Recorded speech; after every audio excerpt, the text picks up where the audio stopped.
వచ్చే ముందు మిత్రులు కొత్తగూడెం శాసనసభ్యులు రాష్ట్ర సిపిఐ సెక్రటరీ సాంబశివరావు గారితో కూడా నేను మాట్లాడాను. కొత్తగూడెంలో కూడా ఇది హంగ్ వచ్చింది. అక్కడ కూడా సిపిఐకి 25 ఏదో వచ్చినట్టున్నాయి, మాకు 9 10 వచ్చినట్టున్నాయి. కాబట్టి నేను వారికైతే ఓపెన్ ఆఫర్ ఇచ్చినాను.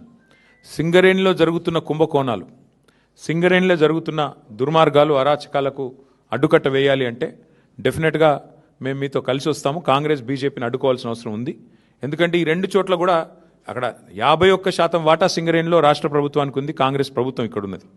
49% వాటా కేంద్ర ప్రభుత్వానికి ఉంది, బీజేపీకి అందులో భాగస్వామ్యం ఉంది. ఇన్ని అక్రమాలు జరుగుతున్నాయని చెప్పి మేము గొంతెత్తి ధర్నాలు చేసి క్షేత్రంలో ఘోషించి ప్రెస్ మీట్లు పెట్టి గవర్నర్ని కలిసి ఇంత హంగామా చేస్తే మరి ఇంతవరకు అటు కాంగ్రెస్ చప్పుడు చేయదు, ఇటు బీజేపీ చప్పుడు చేయదు.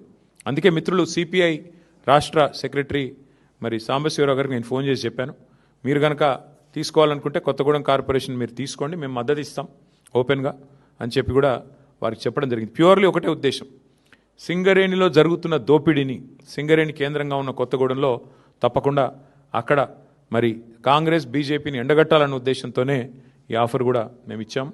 అట్లా కలిసి వచ్చే లౌకిక పార్టీలు ఉంటాయి, చాలా రకరకాల కాంబినేషన్స్ ఉంటాయి. ఇవన్నీ కూడా చూసిన తర్వాత మేమైతే డెఫినెట్గా గట్టిగా పోరాడినాము. గట్టిగా క్షేత్రస్థాయిలో మా నాయకులు, మా కార్యకర్తలు కూడా బలంగా కొట్లాడారు.